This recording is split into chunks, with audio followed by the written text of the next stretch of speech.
Good.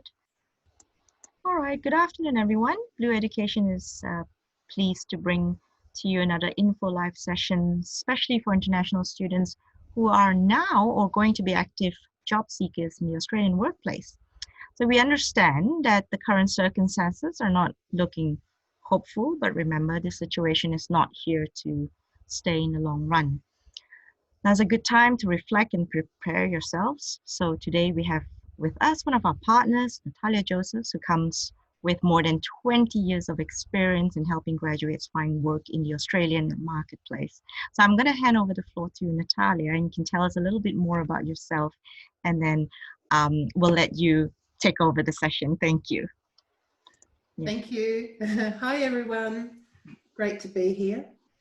I won't go into my background so much at the moment, other than the fact that I've worked with a large number of people ranging from first entering the workplace after leaving school, right through graduates, through to mature people with disabilities, people who have barriers to employment, such as language literacy. So I've worked with a whole range of people in finding work for them or assisting them to find work.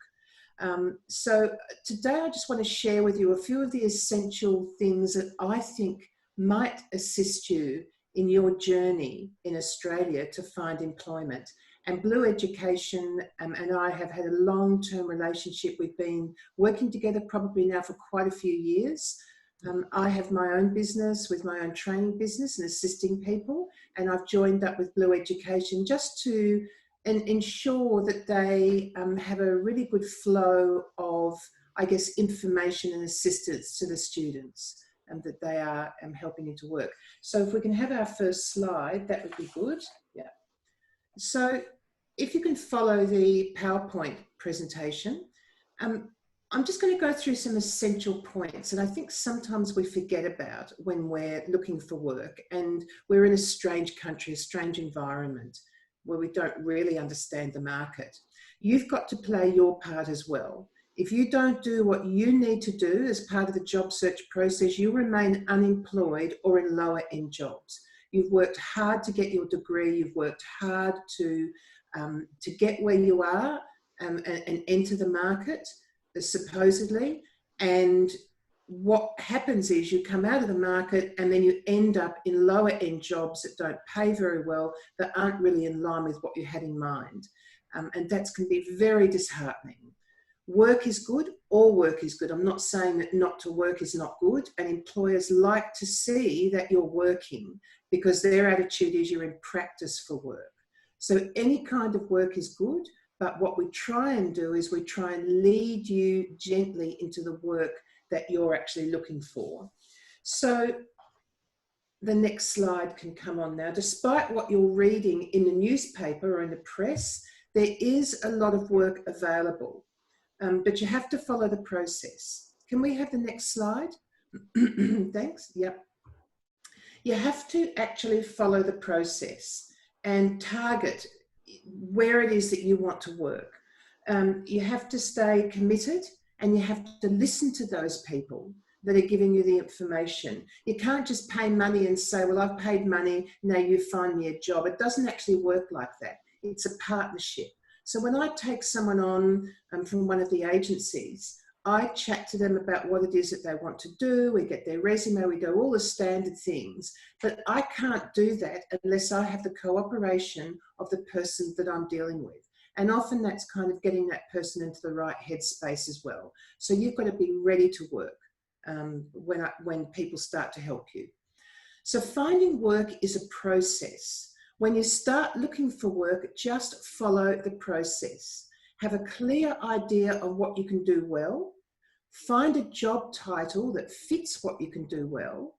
Research if there are opportunities available under that job title, and if not, go back to point A and start again.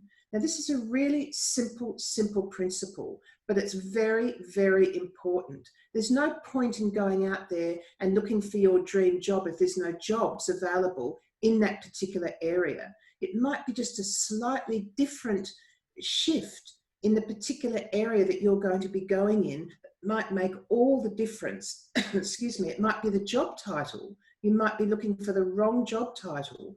Now, job titles are important because when you get onto Seek or you go and see an employer or you're talking about your previous experience, you want the job title to resonate with the employer.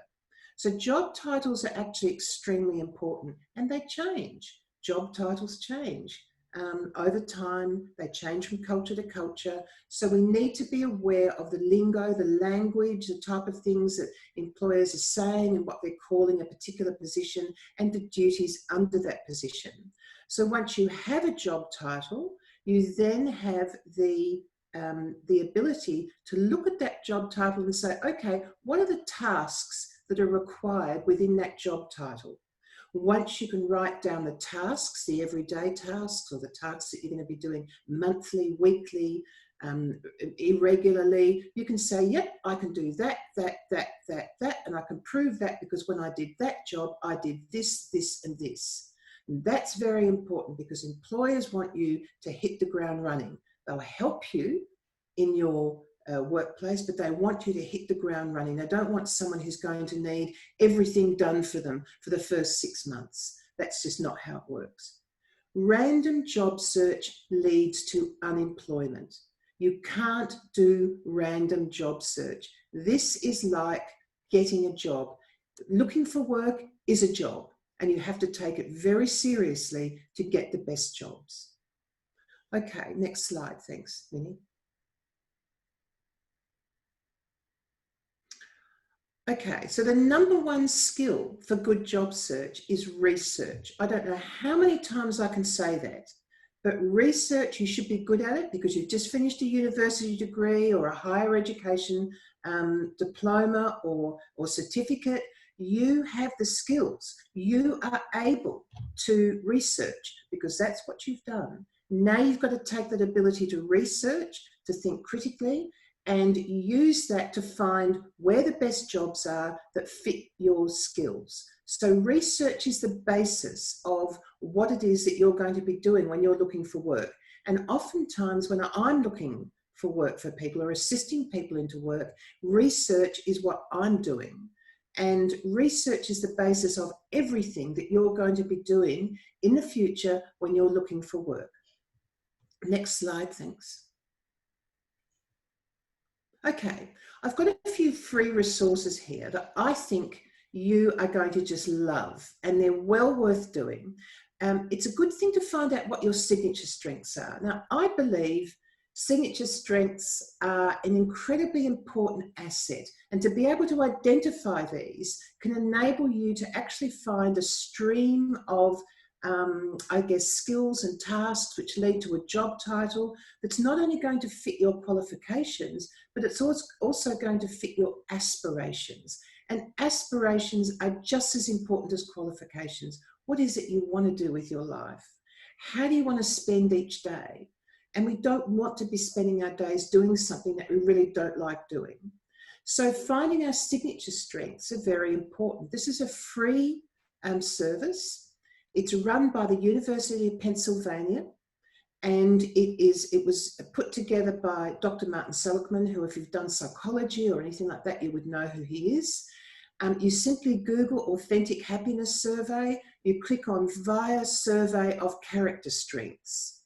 You fill out your name and you start the test. Now, the reason why you put your name in is because there's a whole range of quizzes in the quiz centre.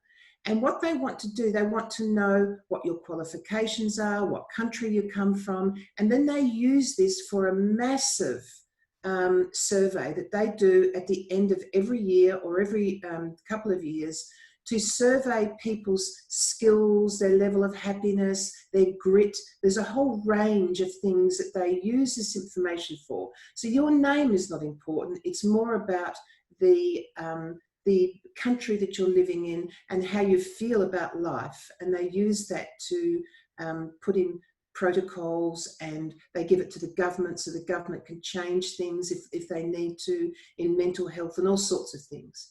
So give yourself 2 hours to do the test, and at the end of it, you'll be able to print out 5 top signature strengths.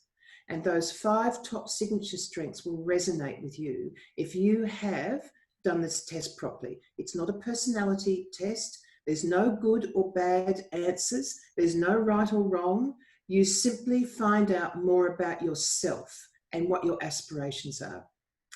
Also, the other free resource is the Good Universities Guide. Now, has anybody heard of this? Can you put your hand up or let me know if you've heard of this? Has anyone heard of this?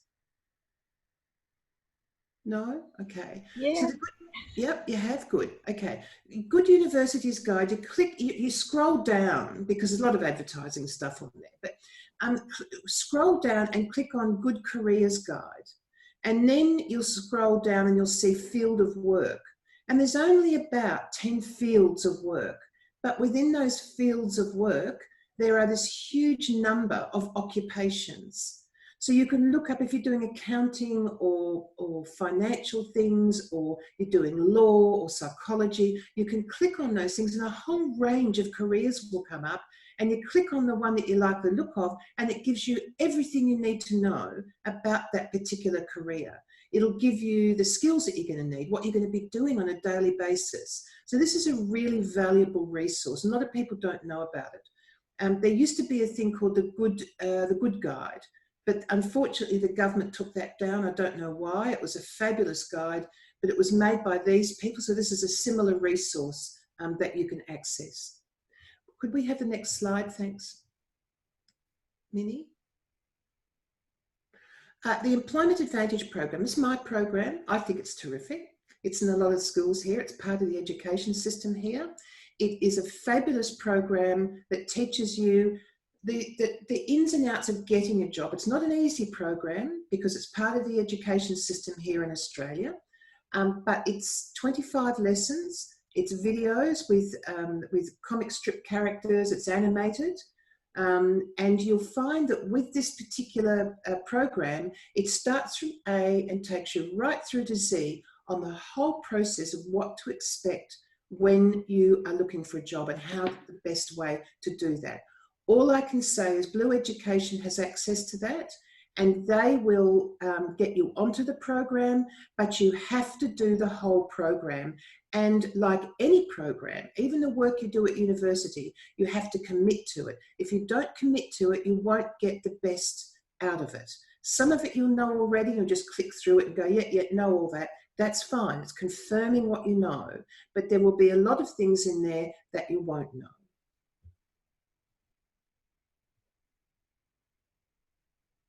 Okay, so just giving you a quick outline on what you need. You need a job title, first of all, so that you have an idea of what the tasks are underneath that job title. Then you need a tailored resume. You need a covering letter, and you need interview skills. Now, a lot of the interviews at the moment are being created online, so you have to record yourself or you do a Zoom meeting. Not all interviews now are actually face-to-face. Person to person, and they will interview. You've got to be prepared and confident to do that. Also, your resume, it needs to be tailored every single time for every job you go for. You don't just have a standard resume and just send it out and hope for the best with your fingers crossed. You basically have to tailor that resume. You have to use the language that the employer has used. You have to get the employer excited that they want to meet you. Now, a lot of the bigger organisations today, not the smaller ones, but the bigger ones, they're using technology to check for keywords. And in the program, the Employment Advantage, you'll learn about the keywords and how to recognise them in a particular industry or a job. And that is really important because if you put the keywords into your resume, when it goes through these little, technology checks, that they put them through, they'll pick up those keywords and go, yep, this is a person that we need to interview, and you're more likely to get an interview. So keywords are incredibly important.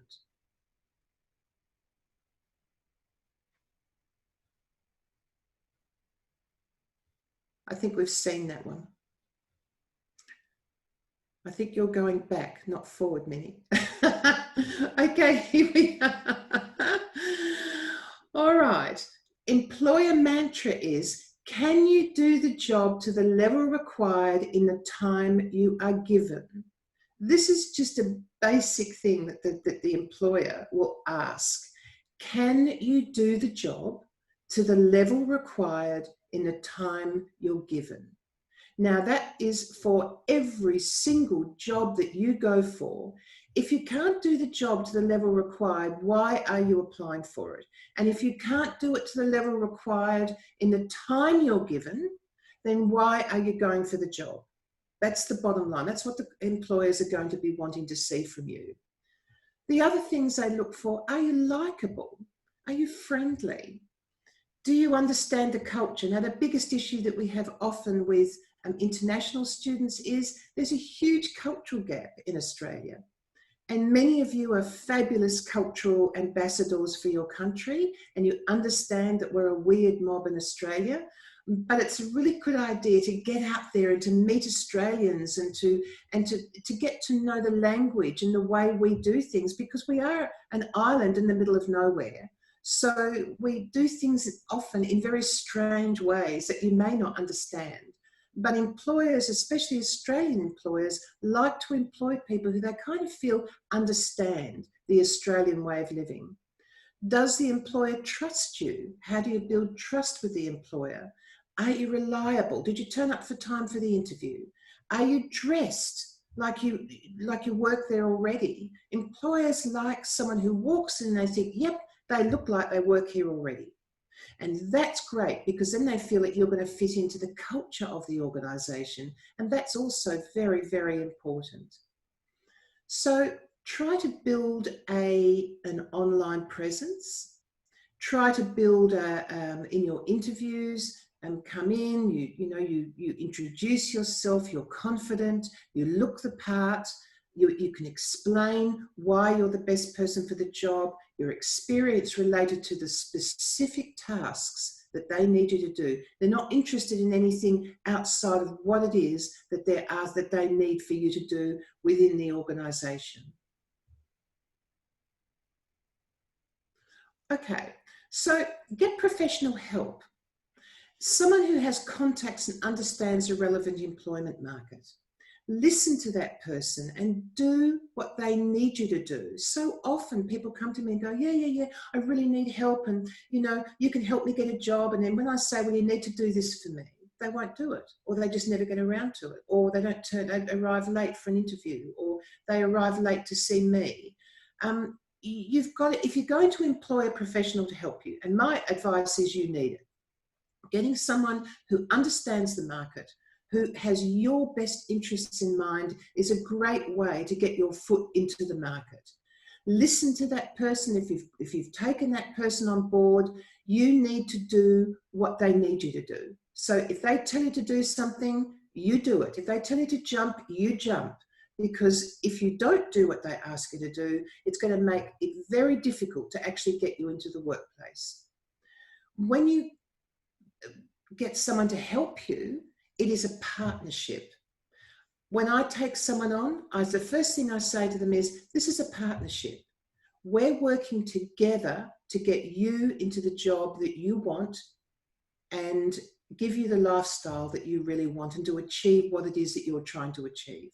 So from my perspective, if I don't feel somebody is going to do the right thing and listen to me and take on board what it is that you need to do, then I won't work with that person, because I believe this is a two-way street and we need to work together. You need to be able to take criticism. It may be that I say to you, oh no, you shouldn't have done that, or you shouldn't do this, or perhaps you might prefer to try this. You need to listen to that.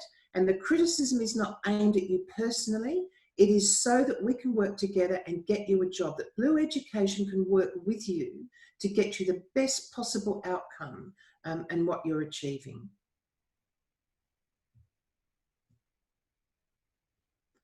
Okay, there's a fundamental rule at the moment. Don't listen to negative talk. There are thousands of jobs out there. I don't care what the government says. I don't care what Fox News says. I don't care what the West Australian newspaper says. I don't care what anyone says. There are lots of jobs out there. It just depends if they're the jobs that you want, or you're prepared to go out and find them. That's the bottom line. People are getting jobs every day. People leave their jobs, people resign, people change jobs, and employers have to look for new people. There are always jobs out there. So don't listen to negative talk. You just know how to access them in the right way and at the right time. So don't get disheartened. Don't listen to the rubbish about, oh, there's no jobs out there and there's 16% unemployment and there's this and there's that. That's just negative talk. There are jobs out there. You can get those jobs, but you have to know how to access them. And that's where people like Blue Education or consultants or career counsellors, those sort of people can actually help you.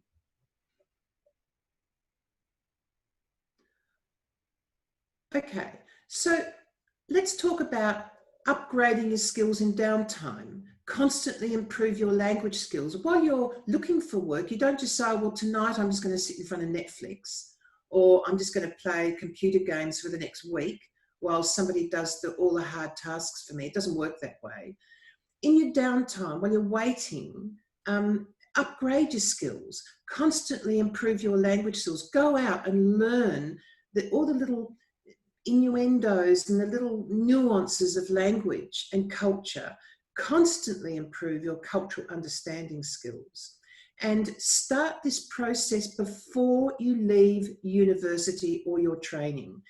Get in early. Employers will employ people who are working already far more than those who just finished their degrees, spend 6 months or a month or 2 months sort of messing around a bit and then start desperately looking for work. You need to start this process probably 18 months, maximum 2 years into your university or your study. You need to start looking for this type of thing early on in your studies. And then by the time you finish, you've got your foot in the door and you're all set to go. Very important to start this process early. Don't leave it till the last minute, or because you're not going to get a job instantly like that when you leave university unless you've started early. Because as we've said before, this is a process, and processes require steps, and those steps take time. Okay, so now I'm going to take questions from you. Are there any questions that you would like to ask me? Ask me anything. I'm happy to answer the question if I can. And if I can't answer them, I'm sure someone from Blue Education can. Are there any questions out there? If not, I've got someone here posing the side. So Natalia, for an international student, you've mentioned that he or she, well, just not international student, but perhaps a graduate. So the most ideal time to actually start hunting for work is even before they've graduated. Is that right?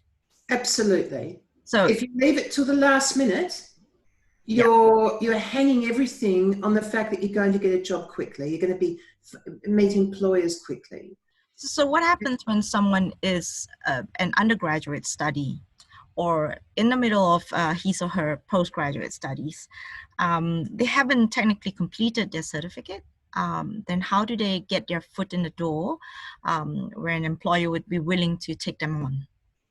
Okay, so working in any job is good. If you can't get a job in the area that you're seeking, just working is good, because employers like to see people who've been working. Now, interestingly enough, if you start this process early, I'm not saying Blue Education is the be-all and end-all, although I think they're very good. There are other people, so just people who can help you. They don't want you coming to them and saying, I need a job and I need it right now. I need it right now and I need this particular area because this fits in with my visa and I've got my degree. I finished my degree last year, but I took a bit of a break and now I've got to find one. And they're desperate and they're jumping up and down and they're terrified. They're not going to get their foot in the door. Yep. This is what happens a lot of the time. And is that true? Is that what happens to you with the students that you have coming to you? Can you confirm that? Yes, it does. Yes.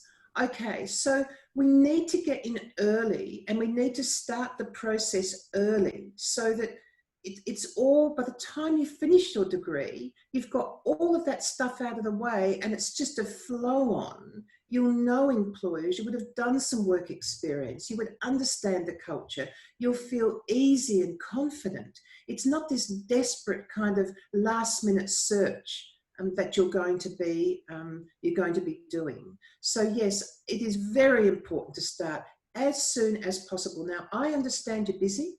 I understand you've got studies and commitments and all the other things, but even if you just do this one day a week, that is enough. Even if you volunteer somewhere for one day a week, that's very important. It's not necessarily paid work even. It's just getting your foot in the door. And the people at Blue Education will talk to you about that. They'll advise you. Don't just go around giving away, working for free for everyone, thinking that's going to do you good. It's not going to do you good, because there's so many disadvantages to that. And when you speak to Blue Education, they'll explain to you, there's all sorts of things like what happens if you get damaged at work or hurt at work, and you're working there for free and they haven't got any workers' compensation on you. So you need to think of these things. You need to do this in a really responsible and grown up way. And that's very important. You'll learn a lot of that in the Employment Advantage program, a lot about that. But also, absolutely, start early. Thanks, Natalia. Anyone else has a question? I have one more, if you don't mind. Not from me, one of the attendees. The question is, now, there are lots of jobs in Seek and the likes of Seek. I've sent out 50 applications out. I haven't heard anything from them. So I'm feeling broken and disheartened. So that is such a common comment. I mean, I can't tell you how often I hear that. I read it in the newspaper. I've sent out 500 resumes and nobody's even bothered to call me back. Well, why should they? If you send a resume out and you demand that the employer calls you back, I mean, how rude is that? I mean, if you've just sent a resume out, you haven't tailored it, you haven't put any thought into it, then it's not going to get through, even through the first part of it. Employers are busy, they're running businesses, even their HR departments have thousands of tasks to do every day. And when they advertise for a job, they might get 500 applications and they have to go through every single one. Can you imagine if they had to type up an email and say, thank you so much for applying for the job. We really appreciated what you had, and your experience is really good. So normally they'll send out a mass one, which is just a standard email. We've received it. Thank you very much. We'll be in touch if there is a position.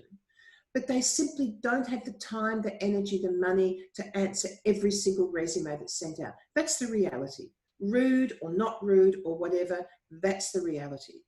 The other reality is too that most people who send resumes out to the Seek jobs don't actually understand what the employer is looking for. And they just send a resume out because they think they know what the employer is looking for. And that's one of the things that your consultants or the people who are assisting you to find work can actually identify. What are they really looking for? Is it worth me even applying for this job? How many times do people apply for jobs when it says essential and they think, oh, well, I haven't got that, but don't worry about it. Essential means essential. You have to have that. If they say 150 years in tree chopping and you've never chopped a tree down, don't apply for the job. Does that make sense? Absolutely. So don't worry about the fact that you've sent resumes out. Don't worry that you haven't received answers. The important thing is that you look at every single job that comes over your desk and you think, yep, I think I can apply for that. But let's do a little research and find out if I'm the person that they're looking for. And how do we do that? Well, I fit into the organisation. Web pages. Where are they? What are their main focus? How can I fit into this organisation? What sort of tasks are required under this particular job title? You've really got to look at this and study it and tick it off and say, yep, I can do this. And then you've got to start on your resume and tailor it. So the employer looks at your resume and goes, oh, I've got to have this person right now. I've got to get them in for an interview. You've got to get the employer excited. And if you do it the right way, you can, especially if you have a consultant helping you. Thanks, Natalia. Anyone else? We probably only have time for one more question, Natalia. Mm-hmm. Is there anyone else who'd like to pose a question? Yes? Oh, I've got one last one. Will writing a cover letter help? Oh, absolutely. Absolutely. Got to have a covering letter. Got to have a covering letter. A covering letter and a resume, well written, no spelling mistakes, well laid out. And that's another thing. You send out letters and you've got spelling mistakes all the way through it, or the paragraphing isn't right, or the layout isn't right. You know, my clients always say to me, it's really funny because they would have been applying for jobs for years and never getting an answer back. I write their resume and their covering letter and they get an interview immediately. Now, I can't guarantee interviews. I'm out of the picture by then. I can't come into the interview with you and hold your hand and answer your question. But most of your consultants will be able to construct a covering letter and a resume that excites the employer and gets an interview. And yes, a covering letter written correctly, and you'll learn how to do that in the Employment Advantage, will get you, or more likely get you, an interview. But more importantly, it'll get them to look at your resume. So the covering letter is an introduction, and then they think, oh, this person looks interesting, because you put a few little things in there that have made them excited about the fact that you might be the person. And then they go onto the resume, and then they might consider you for an interview. So yes, a covering letter is very, very important. Just before we go, I just want to also say something else to you. Often we have this idea that employers are trying to find fault with you, that they really don't want you as an employee, that they're constantly looking for ways not to give you the job. In actual fact, it's the opposite. They hate job interviews. They dislike the whole process of having to find someone. So if you come along and you present in a way that you look like you can do the job to the level required, you have a beautiful resume, and you look like you're going to fit in, they're not going to interview anyone else. They will want you. They don't want to spend months and months and weeks and hours sifting through resumes trying to find the right person, interviews. Employers hate that stuff. Even the HR department doesn't like it. So start off with the attitude that they want to give me this job. They really want to give me this job. How can I make them realize that? And that's a really good place to start. All right, thank you very much, Natalia. Really encouraging to hear your words. We've recorded this session. We'll make it available on a few of our social media platforms through watch parties. And if anyone of you out there who'd like to sort of connect with Natalia, can jump onto our website at www.blueeducation.com.au under the careers program, and you'll be able to see Natalia's profile there. Click and connect and you'd be able to reach Natalia. All right. Thanks again. Have a good weekend. So good luck, everyone, and perhaps we'll speak soon. Bye-bye.